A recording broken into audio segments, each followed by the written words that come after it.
Bonsoir à tous et bienvenue dans ce live, dans ce podcast Au fil de l'idée.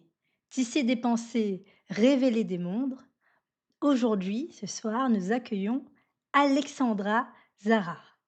Sans plus de suspense, voici Alexandra. Bonsoir. Bonsoir Alexandra. Comment ça va ce soir? Bah, écoutez, ça va très bien. Je suis très contente d'être là, pour, raconter, mon histoire autour des concours de cuisine. Et quel est le sujet de ce soir?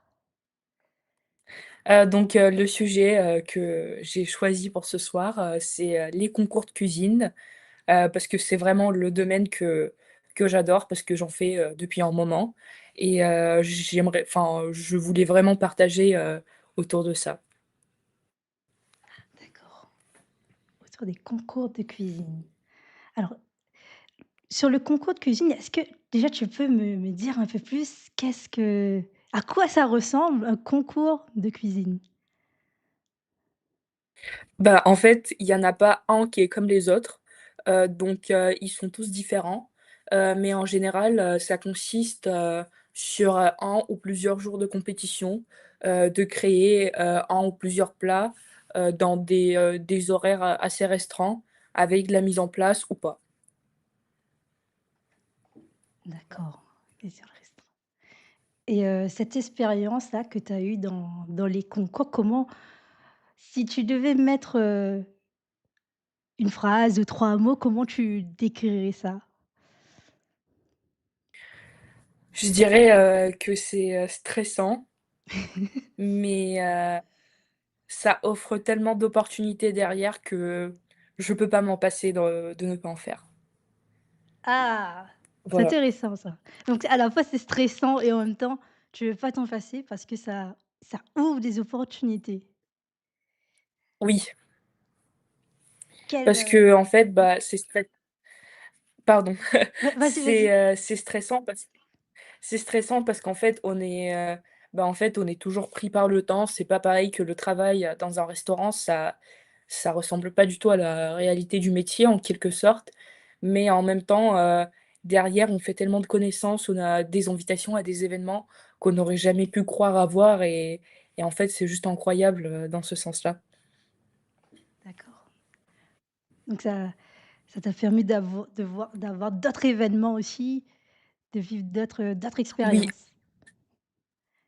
d'avoir une ouverture sur le monde de la gastronomie que j'aurais pas rêvé d'avoir. Mmh. Voilà. Et comment ça t'est venu un peu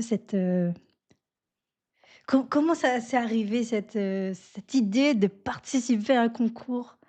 C'est Heu, Bah, en fait, quand j'étais plus jeune, je faisais, une école de musique et donc il y avait des concours qui étaient relatifs, à ce domaine.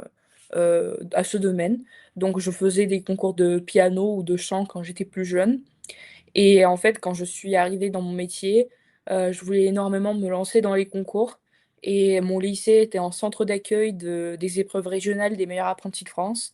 Donc en fait, c'est dans ce sens-là que, en fait, quand j'ai découvert le concours, je savais que mon lycée l'accueille, donc en fait, mmh, je l'ai fait dans mon lycée et voilà. donc c'est toi-même, de toi-même, tu voulais déjà participer à ce concours-là? Oui, D'accord, OK. Et moi j'avais une question parce que, déjà, enfin j'imagine que voilà, tu as parlé tout à l'heure d'horaires restreints. J'imagine qu'il y a beaucoup de contraintes dans la cuisine. Mais déjà le fait de cuisiner, j'imagine devant un public, devant un jury, j'imagine que ça doit être quand même quelque chose. Parce que quand on fait quelque chose devant des personnes, sous les regards des personnes, on peut, selon les situations, soit avoir une amélioration des performances ou alors une baisse des performances. D'accord. oui. Comment tu as vécu, ce moment-là? En fait, c'est vrai que justement, c'est l'une des différences de notre métier et des concours, c'est que quand on travaille juste en cuisine, certes, on est observé par par, nos supérieurs, ils regardent ce qu'on fait, mais c'est pas du tout pareil que lors d'un concours parce que lors d'un concours, il y a chaque pas vraiment qui est observé. Il y a beaucoup plus de contraintes sur l'hygiène parce que, bah, si par exemple quand je travaille, en cuisine, je peux laisser un couteau traîner sur la planche, quand je le fais lors d'un concours, je perds forcément des points. Donc faut faire beaucoup plus attention à ce à quoi on fait pas forcément attention, Mmh. dans nos journées classiques de travail. L'attention, attention maximale là alors, Oui. sur les petites tâches. Ouais. Et comment tu as fait pour gérer ça, toute cette attention-là? Comment Bah, moi, comment je le gère, c'est que je me mets dans ma bulle et je regarde pas le regard des jurys. Parce que je sais que, parfois, ils vont faire exprès, de regarder en serrant les yeux comme ça, pour mmh. mettre le stress et donc moi, je les regarde pas à ces moments-là. Je reste dans ma bulle et j'essaye de surveiller au maximum ce que je fais et comment je fais. OK, donc tu faisais comme s'ils ils existaient pas, tu étais vraiment concentré à la tâche. Il y avait plus rien autour. C'est vraiment Oui, et c'est quelque chose que pour moi, c'est tu c'est quelque chose que tu non, j'allais dire juste que non, oui? non, allez-y, allez-y. Vas-y, vas-y. Non, j'allais juste dire que pour moi, c'est la meilleure façon de gérer justement, ces moments de, bah, de pression, qu'on a derrière quand on a des chefs derrière, c'est de juste faire genre qu'ils existent pas.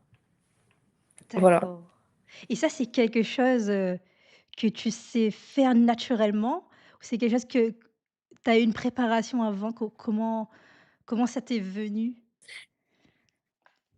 Je pense que c'est venu avec le temps, parce que c'était pas du tout comme ça lors de mon premier concours, où vraiment j'avais stressé parce que je savais qu'il y aura du monde autour de moi et en fait, c'est juste arrivé, plus tard avec, l'expérience que en fait, j'avais plus peur d'avoir des personnes autour de moi, en fait.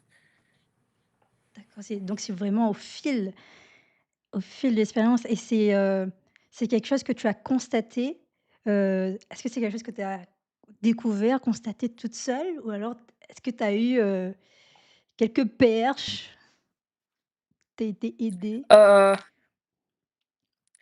je pense que c'est quelque chose que j'ai eu toute seule parce que, autant j'ai beaucoup été aidée sur, tout ce qui est aspect pratique, organisationnel, mais vraiment enfin, la capacité de gérer le stress en cuisine, ça peut venir que de la personne en elle-même. Donc en fait, Mmh, je pense que c'est juste venu avec l'expérience, et voilà. d'accord. Donc un bel apprentissage que tu as fait, grâce au concours déjà. Du coup, au total, tu as fait combien de concours? Heu, Si on compte en concours, j'en ai fait, 4, mais à chaque fois, il y avait plusieurs étapes. Il y en a qui se déroulaient en 2 ou 3 étapes, donc si on compte toutes les étapes, je pense que j'en ai fait entre 11 et 12, Waouh! voilà. Waouh! 11 et 12 concours. Oui, Ah oui. C'est c'était donc, des choses, qui se faisaient toutes les années? oui, ça fait 3 ans que je me suis lancée dans mon premier concours et donc depuis ce temps-là, j'ai jamais arrêté, jusqu'ici où j'ai une petite pause de quelques mois pour reprendre des forces, pour enchaîner sur des nouveaux concours après. Ah, donc tu continues encore alors? Ah, Oui, oui, bien sûr. ah ça c'est chouette. OK et hem,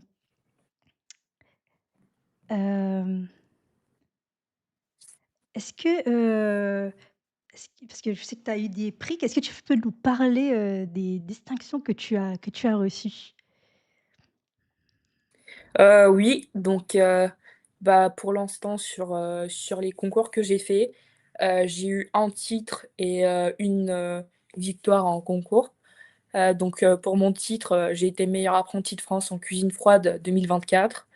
En fait, c'est un concours qui nous amène, dans un réseau de meilleurs apprentis et meilleurs ouvriers de France et on est vraiment là accompagner les jeunes, dans le même concours par la suite et sur, une victoire, récente, j'ai été, médaille d'argent et vice-championne de France, WorldSkills en cuisine et les WorldSkills, c'est vraiment, pas comparable au MAF parce que c'est une expérience qu'on vit en équipe parce Mmh. qu'on a tous les autres métiers, qui sont avec nous et du coup, c'est pas juste un concours de cuisine, c'est une expérience humaine, que je pense que j'ai jamais vécue dans ma vie et heu et voilà.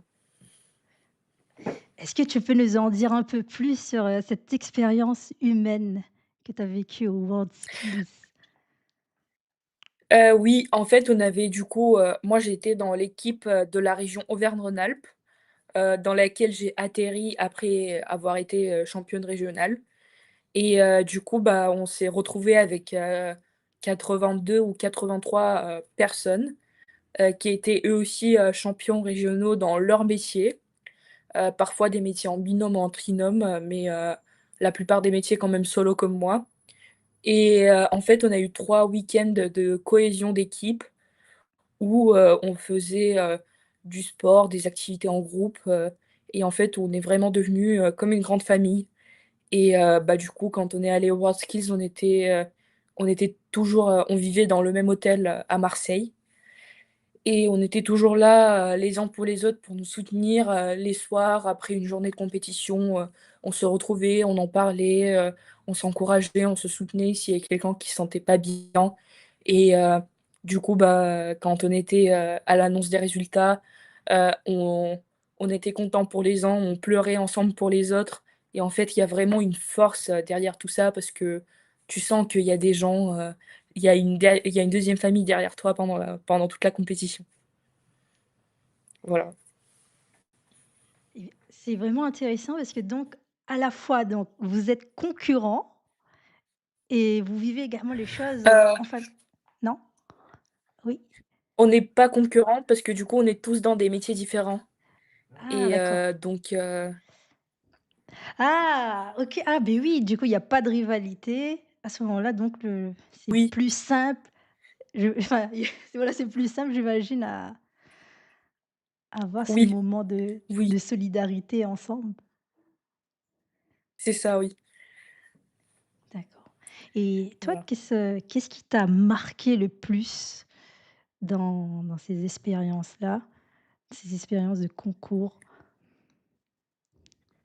Je pense que pour l'instant, les 2 moments qui m'ont le plus marquée, c'était du coup la cérémonie de remise de médailles, aux WorldSkills parce qu'on découvrait les résultats en direct pour, chaque métier qui s'enchaînaient, les uns derrière les autres. Et du coup, on était très contents parce qu'on a encore fini, 1re région de France, donc Mmh. on est la région la plus médaillée et sinon, une autre expérience qui a été dérivée de mes concours, c'est que l'année dernière, j'ai eu la chance, d'être invitée à la cérémonie de la Galette des Rois à l'Élysée, où j'ai rencontré le président de la République, qui m'a serré la main, qui m'a félicité avec mon titre, donc c'était un très beau moment aussi. Et tu t'attendais à ça, quand tu avant les concours? Pas du tout. J'ai su, juste après que, parfois il y avait des meilleurs apprentis qui étaient invités à cette cérémonie, mais du coup je pensais pas que moi j'y serais un jour et du coup ça a été une belle surprise, d'y être juste, 3 mois après l'obtention de mon titre, c'était, voilà, Une belle expérience.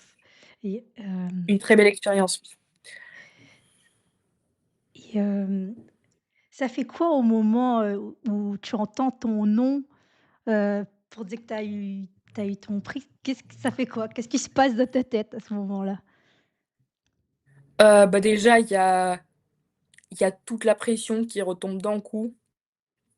C'est pour ça que souvent, dès que l'annonce des résultats est finie, on s'endort, directement, on se retrouve très fatigué parce que la pression qui a duré parfois des mois, parfois des années, elle retombe d'un coup Mmh. et après, moi, je sais qu'à chaque fois, j'ai pleuré parce que je suis très émotive et donc le fait de relâcher ma pression, ça me faisait pleurer de joie pour l'obtention de mes titres, voilà. Et voilà, tu parles de pression. Est-ce que tu peux nous dire un petit peu sur, comment on prépare un concours finalement? Comment ça se passe la Heu, préparation?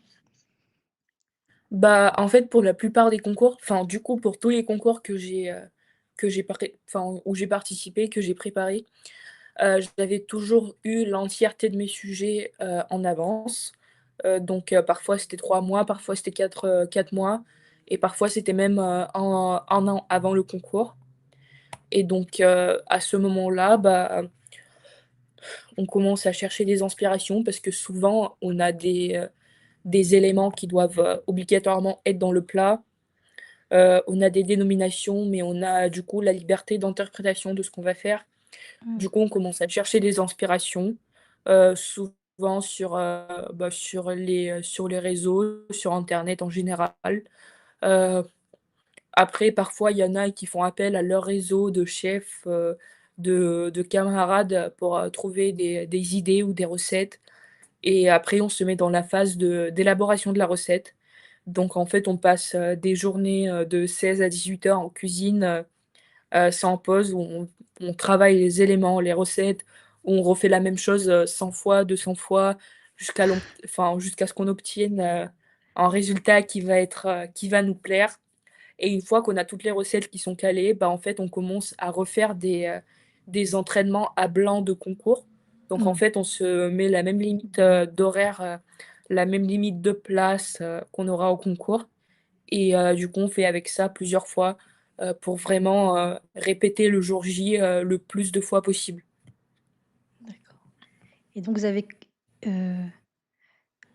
avais une liberté donc, de choix dans les recettes ou c'était imposé? Heu, En fait, du coup, par exemple, pour le MAF, mon sujet de la finale, quand j'ai gagné, c'était, l'œuf en 3 préparations et on devait, forcément faire une préparation d'œuf aux champignons, une préparation d'œuf aux légumes, une préparation d'œuf aux produits de la mer et une sauce verte au yaourt végétal. Et en fait, c'était les seules contraintes et le reste, on était libre de choisir, bah, ce qu'on veut faire, comment on veut faire. Et comment tu as fait ton choix? Bah, déjà, l'œuf, c'est pas forcément le produit le plus évident à travailler, surtout on était dans la cuisine froide, donc bah, on pouvait pas faire, par exemple, d'œufs panés frits parce que ça se mange pas froid, déjà, il y a toutes les contraintes qui viennent bah, avec, le sujet imposé. Et après, bah, j'ai juste essayé de trouver le maximum, de préparations d'œufs qui peuvent se servir froides, peut-être de chercher un peu à revisiter certaines techniques et j'ai fait avec ça, du coup, toutes mes recettes. D'accord, OK. Et tu parles de cuisine froide, parce qu'il y a par exemple cuisine Oui, froide et cuisine chaude. Est-ce que tu peux nous dire un peu sur cette distinction-là? oui. En fait, bah, du coup, il y a 2 concours de meilleur apprenti de France en cuisine. Il y en a un, du coup, qui est, conduit par les MOF. Donc c'est celui que j'ai fait. Du coup là, on est meilleur apprenti en cuisine froide. Et sinon, il y a le concours des maîtres cuisiniers qui est meilleur apprenti en cuisine chaude et la différence, c'est que nous, du coup, dans le concours qui est conduit par les MOF, on peut être plusieurs par promotion, Mmh. alors que chez les maîtres cuisiniers, il y a qu'une seule personne qui peut gagner. Et c'est aussi que nous, du coup, vu qu'on est en cuisine froide, c'est forcément qu'on a une entrée et un dessert dans notre sujet, alors que chez les maîtres cuisiniers, c'est en menu complet avec entrée, plat, dessert et là, du coup, il y a le mix, entre la cuisine froide et chaude et forcément, du coup, il y a des températures à respecter aux envois et tout. Mmh. Mais, comment on fait cette distinction? Parce que moi qui suis pas dans le domaine, tu vois, par exemple, l'œuf, j'aurais imaginé enfin, j'aurais pas imaginé que c'était cuisine froide. Je me serais dit, comme, Mmh. ça se cuit dans dans le chaud, je me serais dit que c'était, cuisine chaude. Donc comment, Est-ce qu'il y a des éléments qui Heu permettent de distinguer? Oui, en fait, la cuisine froide, c'est, bah, du coup, oui, on peut forcément, cuire les œufs parce que voilà. Mais en fait, la cuisine froide, c'est surtout tout ce qu'on sert froid.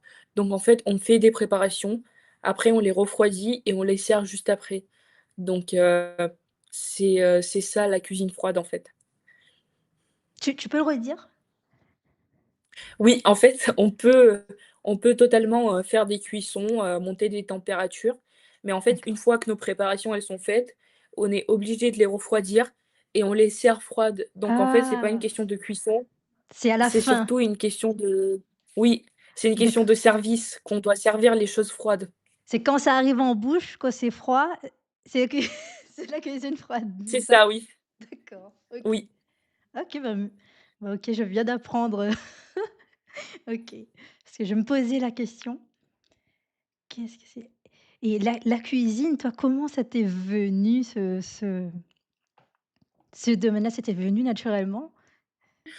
Oui, en fait, l'idée de la cuisine est venue quand j'étais en quatrième. Du coup, j'ai commencé à regarder un peu Top Chef à la télé et j'ai un peu découvert le monde, de la gastronomie, l'importance qu'on donnait à ça, dans notre quotidien et je me suis dit que je voulais faire ce métier et depuis, bah, j'ai jamais changé de projet donc je suis toujours dans le métier. Mmh. Et qu'est-ce que ça t'apporte, de faire ça, de faire, la cuisine? Tu ressens quoi quand tu Heu, cuisines? je je ressens beaucoup de joie parce qu'en fait, sans forcément que les gens s'en rendent compte, bah, on les rend heureux tous les jours. On les rend, nourris et et voilà. Mais sinon, bah, c'est juste un peu dommage parce que je cuisine jamais pour moi, vu que je me fatigue à cuisiner pour les autres, donc Et tu voudrais tu voudrais cuisiner davantage pour toi? Ou c'est un choix? pas forcément. Non, c'est un choix, en fait, quand on est à la maison, bah, on veut se déconnecter un peu de notre métier, donc Mmh. Pour se reposer un peu. c'est ça, oui, donc on reste pas avec les poêles et les casseroles, même à la maison. Les droits voilà, les droits à la déconnexion. Oui. D'accord et enfin, j'ai une question parce que souvent, enfin, ça arrive où on préfère manger les plats des autres. Est-ce que, toi, tu as ce truc-là où tu préfères manger le plat des autres que le tien ou c'est vraiment un droit à la déconnexion? Quand je quand je vais au resto ou quand je vais, De manière générale, oui.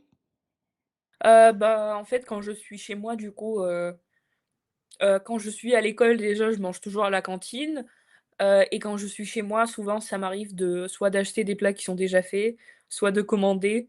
Du coup, c'est forcément de la nourriture faite par les autres et voilà. OK et ça te enfin, c'est justement parce que te comme toi, tu as non, enfin, passons, passons. J'avais une question par rapport au concours. Hem, est-ce que tu as vécu, par exemple, des moments de doute? Heu, oui, oui, j'ai vécu beaucoup de moments de doute, surtout au moment où je devais, choisir mes recettes parce que, bah, parfois, on peut faire un choix qui au final, ne sera pas bon et ça m'est arrivé quelques fois de faire des choix qui étaient pas forcément bons à prendre, mais j'ai jamais en fait, je me suis doutée parfois, mais j'ai jamais regretté mes choix donc voilà. D'accord, donc et tu entends quoi par des choix pas bons à prendre?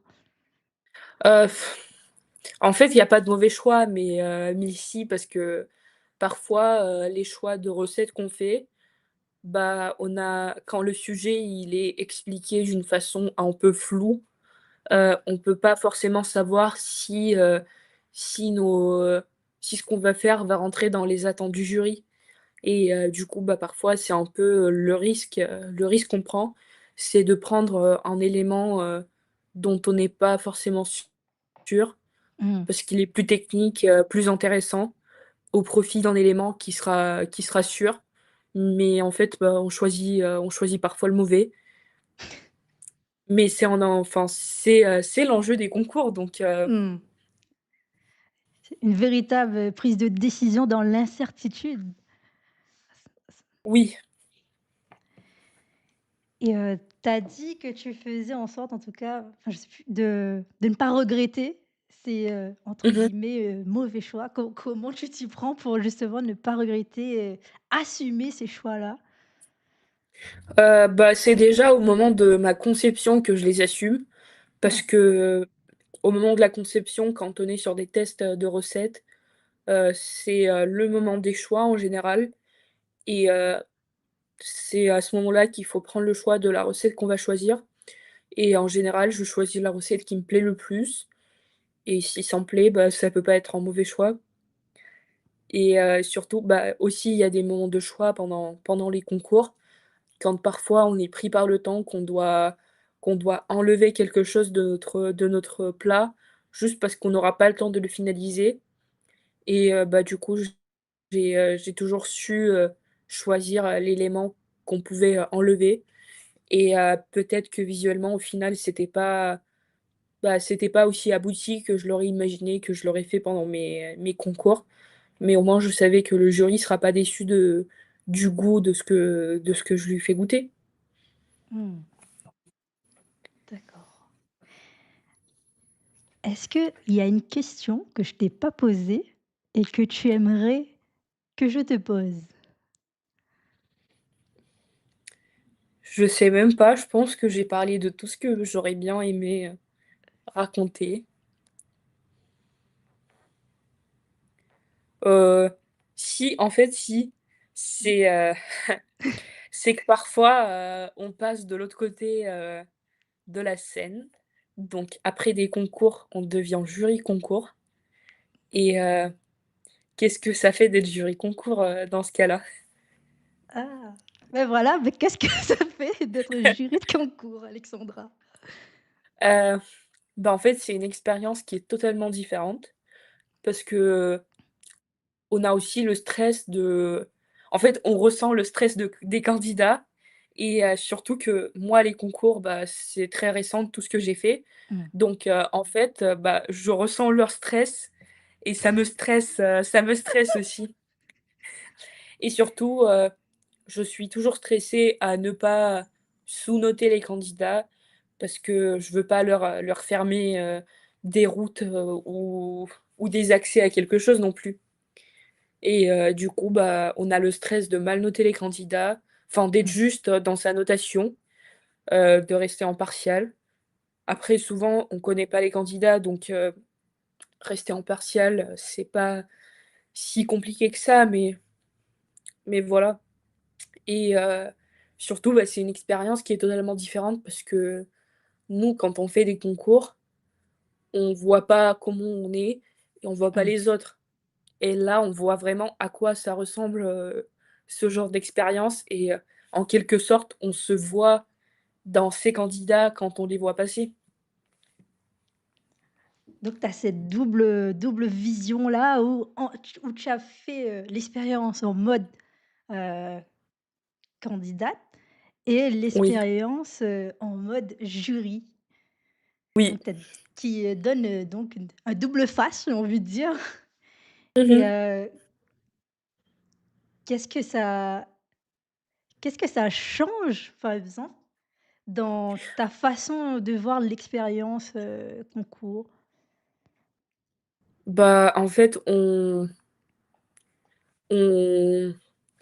on apprend aussi sur les erreurs des autres parce que, bah, forcément, on apprend sur nos propres erreurs quand on est, dans les concours, Mmh. mais on voit pas tous les petits détails et là, vraiment, on prend le temps de regarder, d'observer les candidats.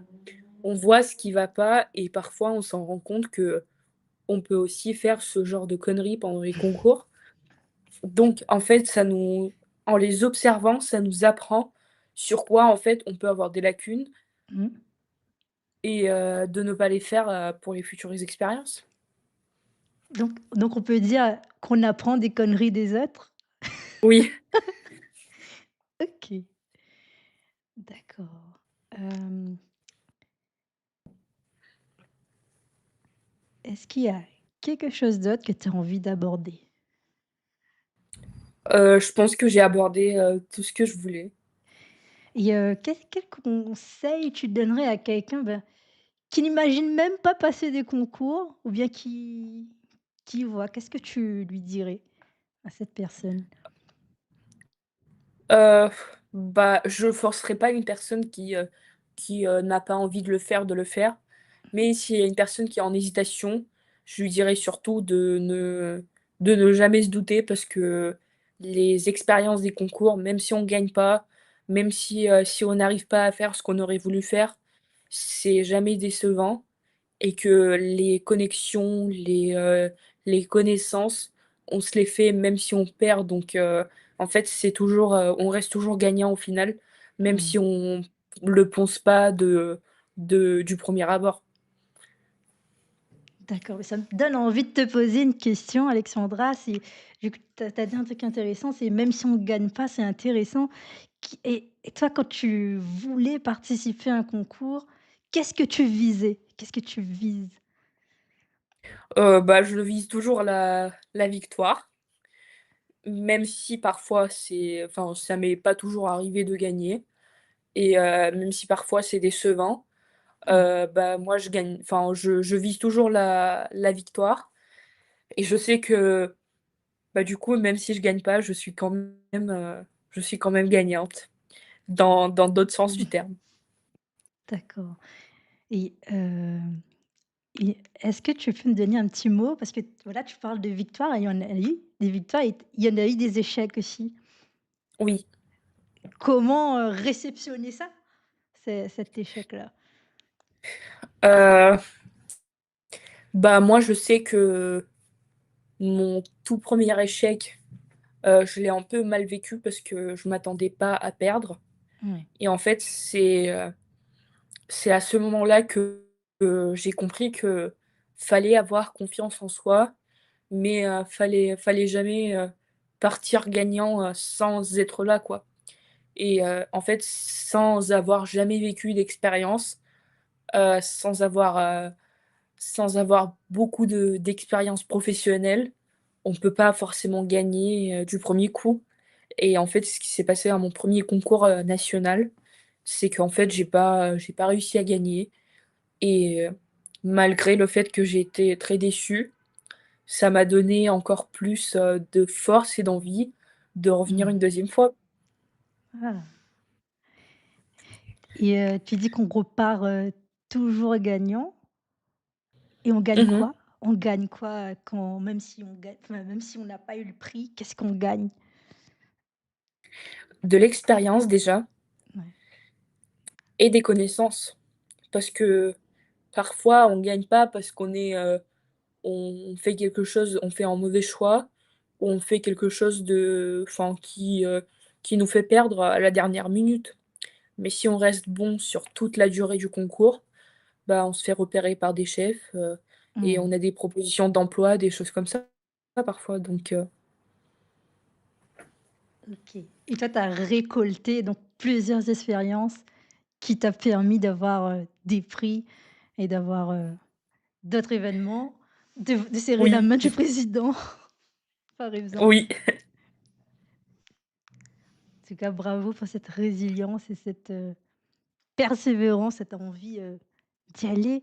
Je merci. je je voulais aussi te demander, alors, s pour les personnes qui vont nous écouter, que Mmh. voudrais-tu qu'ils retiennent?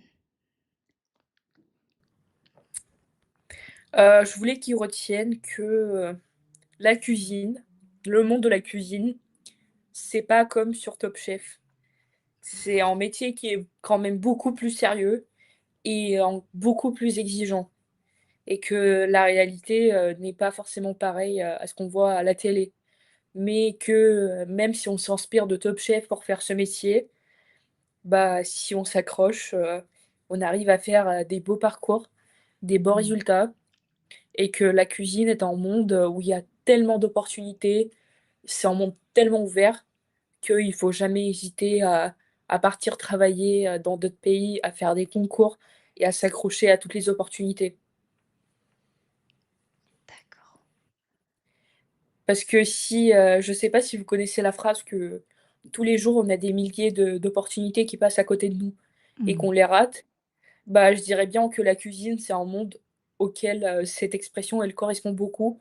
Parce qu'en cuisine, on a tellement d'opportunités que je pense on peut avoir, dans aucun autre métier. D'accord. Eh bien, merci pour ce petit récap, pour cette précision. Est-ce que tu peux répéter la phrase que tu as dit sur, les opportunités? Oui, en fait, tous les jours, on a des milliers d'opportunités qui passent à côté de nous et faut pas les rater et la cuisine, c'est bien un milieu où on a des milliers d'opportunités donc Merci. On va passer maintenant au moment citation, une citation que tu as choisie. Est-ce que tu oui, peux nous partager? oui. Donc moi, j'ai choisi, une phrase qui dit que: «La cuisine est un art qui se pratique avec la tête, le cœur et les mains» et j'ai choisi cette phrase parce que j'ai toujours été une fille très scolaire et les professeurs voulaient pas que je parte dans un milieu qui était pas sérieux d'après eux, mais qu'au final, la cuisine, ça arrive, à combiner tout ce que j'aime, apprendre les langues, c'est utile en cuisine, faire des maths, c'est utile en cuisine, dessiner, c'est utile en cuisine et au final, je peux ressembler tous les domaines que j'aime, et faire mon métier. Bien, merci et bravo Alexandra. Merci. Et cette citation-là, elle est de Paul Bocuse, c'est ça? Je crois qu'elle est de Paul Bocuse, oui. OK, super. Et ben, merci beaucoup Alexandra pour, ce parcours, pour, ton témoignage en tout cas, de parler de ce concours et du parcours que tu as eu, un parcours riche dans lequel tu as récolté plusieurs expériences et pour tout ce que tu as apporté ce soir pour ce live. Merci beaucoup. Eh bien, on se dit à tout à l'heure. À tout à l'heure. Merci pour votre présence pour ce podcast et je vous retrouve bientôt dans un nouveau podcast au fil de l'idée. À bientôt et bonne fête des Lumières.